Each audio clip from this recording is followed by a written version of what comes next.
சொந்தமாக ஒரு சைக்கிள் கூட இல்லை. கைக்கு வந்த 1 கோடியை வேண்டாம் என்று மாதம் வெறும் 2000 ரூபாயில் வாழ்ந்த நல்ல கண்ணு.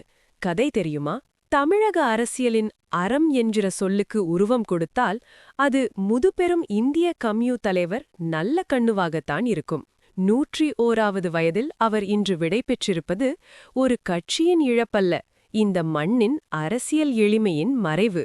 அந்த 1 கோடி ரூபாய், அந்த ஒரு சொட்டு வியர்வை. அரசியல்வாதிகள் என்றால் சொட்டு சேர்ப்பவர்கள் என்கிற பிம்பத்தை உடைத்தெறிந்தவர் நல்ல கண்ணு. அவரது 80வது பிறந்த நாளில் கட்சி தொண்டர்கள் வியர்வை சிந்தி சேர்த்த 1 கோடி ரூபாயையும் ஒரு புத்தம் புதிய காரையும் நல்ல கண்ணுவிடம் அன்பளிப்பாக வழங்கினார்கள். மேடையில் அதனை பெற்றுக்கொண்ட அடுத்த நொடியே இது கட்சியின் பணம், கட்சிக்கே சேரட்டும் என சொல்லி அங்கேயே திருப்பிக் கொடுத்தார். சொந்தமாக ஒரு சைக்கிள் கூட வைத்துக் கொள்ளாத அந்த தியாகியின் கைகளில் 1 கோடி ரூபாய் என்பது வெறும் காகிதமாகத்தான் தெரிந்தது. சமீபத்தில் தமிழக அரசு வழங்கிய தகைசால் தமிழர் விருதோடு கிடைத்த 10 லட்சம் ரூபாயையும் தன் கையில் இருந்த 5000 ரூபாயையும் சேர்த்து முதலமைச்சர் நிவாரண நிதிக்கு தந்துவிட்டு வாடகை வீட்டுக்கு திரும்பிய அந்த எளிமைதான் நல்ல கண்ணு எனும் வரலாறு.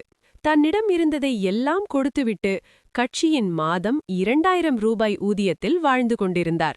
மீசை இழந்த வரலாறு. போராட்டமே வாழ்வாதாரம். நல்ல கண்ணுவின் முகத்தில் மீசை இருக்காது. அது ஒரு அலங்காரம் அல்ல, அது ஒரு ரணம். 1949இல் நெல்லை சதி வழக்கில் கைது செய்யப்பட்டபோது அன்றைய காவல்துறை ஒரு சிகரெட் துண்டால் அவர் உதடுகளை சுட்டது.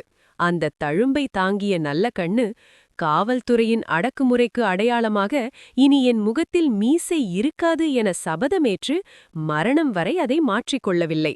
இயற்கைக்காக நின்ற ஒற்றை மனிதன். வெறும் மேடை பேச்சோடு நின்றவர் அல்ல அவர்.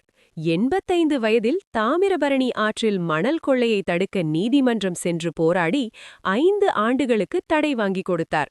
CIT நகர் குடியிருப்பு காலி செய்ய சொன்னபோது ஒரு முகம் சுழிப்பு கூட இல்லாமல் பெட்டி படுக்கைகளை தூக்கிக் கொண்டு வாடகை வீட்டுக்கு குடிபெயர்ந்த அந்த நிதானம் இன்றைய தலைமுறை அரசியல்வாதிகள் கற்க வேண்டிய பாடம்.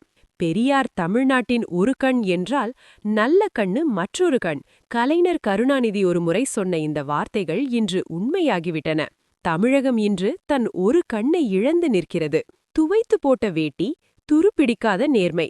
நல்ல கண்ணு அவர்களின் அறைக்குள் நுழைந்தால் அங்கே தெரிவது ஒரு பழைய மரக்கட்டில், சில புத்தகங்கள், அப்புறம் ஓரமாய் மடித்து வைக்கப்பட்ட 2 ஜோடி கதர் வேட்டிகள் மட்டுமே.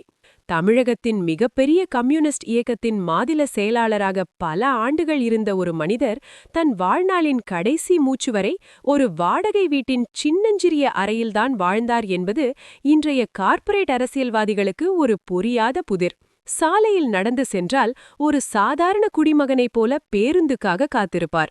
யாராவது கார் கதவை திறந்து ஐயா ஏறுங்கள் என்று சொன்னால் பரவாயில்லைப்பா, சொகுசு காரெல்லாம் வேண்டாம் என்று புன்னகைப்பார். அதிகாரத்தின் வாசனை கூட தன் மீது பட்டுவிடக்கூடாது என்பதில் அவர் காட்டிய அந்த பிடிவாதம் இருக்கிறதே, அதுதான் நல்ல கண்ணு எனும் ஆளுமையை இமயமலையை விட உயரமாக காட்டுகிறது.